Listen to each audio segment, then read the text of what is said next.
या बातमीचे प्रायोजक आहेत हॉटेल बडेपीर। यांच्याकडे बिर्याणी फक्त 60 रुपयात, तहारी फक्त 50 रुपयात, चिकन 65 बोनलेस दर शुक्रवारी 1 किलो फक्त 300 रुपयात व शुक्रवारी स्पेशल दालचा खाना आणि खिचडा देखील उपलब्ध आहे, ते पण देखील फक्त 50 रुपयात। तर सोलापूरकरांनो, याचा लाभ भरभरून घ्या असे सांगण्यात आले आहे। आमचा पत्ता मुस्लिम पाशापेठ, जिंदाशहा मदार चौक, सोलापूर। याची तुम्ही चिंता करू नका, सगळ्यांचे हिशोब आमच्याकडे आहे। योग्य वेळेस आपण त्या सगळ्या गोष्टींचा समाचार घेऊ। हे पहा की एकनाथ शिंदे म्हणजे बॅरिस्टर राम मनोहर लोहिया नाहीत किंवा बॅरिस्टर नागपई नाहीत। एकनाथ शिंदे हे अमित शहांच्या बेनामी कंपनीचे इकडले ब्युरो चीफ आहेत। मूळ कंपनी जी आहे अमित शहांची, त्या बेनामी कंपनीचे एकनाथ शिंदे हे त्यांनी शिवसेना नावाने जी कंपनी काढली ती बोगस आहे। उद्या जेव्हा सरकार जाईल या बेनामी कंपनीचं, तेव्हा या सगळ्या चौकशा होतील। ते असं म्हणाले का, असं मी कोणीतरी मला मगाशी सांगितलं, मी काय त्यांचं पाहत नाही, ऐकत नाही। कोणाचं ऐकायचं? महाराष्ट्राला महान वक्त्यांची किंवा नेत्यांची भाषणे ऐकायची परंपरा नक्कीच आहे। मराठी माणूस शिवसेनेमुळे हद्दपार झाला, ठाकरेंमुळे हद्दपार झाला।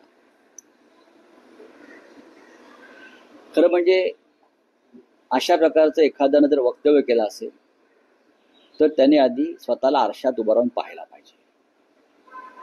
शिवसेनेमुळे जे तुमच्या बरोबरचे आमदार आहेत पळून गेले, त्यांची किंमत 50-50, 100-100 कोटी झाली मराठी माणसांची त्या। आणि सुरतला कोण पळून गेलं? मुंबईतून। गुवाहाटीला कोण पळून गेलं? पळून गेला तुम्ही, हे पळपुटे आहेत। तेव्हा हे काही बोलायचं, उचलली जीभ लावली टाळ्याला, काही बोलायचं, लिहून दिलेली भाषणं वाचायची। मी इतकंच सांगेन, मुंबईतला, ठाण्यातला आणि महाराष्ट्रातला मराठी माणूस आजही एका श्रद्धेनं, निष्ठेनं बाळासाहेब ठाकरे आणि त्यांच्या कुटुंबियांबरोबरच आहे। मुंबईतला मराठी माणूस हद्दपार करण्याच्या विडा ज्या अमित शहाने उचललेला आहे, आणि मुंबईत गौतम अडाणी सारख्या उद्योगपतींना विकण्याचा चंग ज्या अमित शहा आणि त्यांच्या लोकांनी बांधलेला आहे, त्या अमित शहाच्या कंपनीचे एकनाथ शिंदे हे जोडेपुशे आहेत।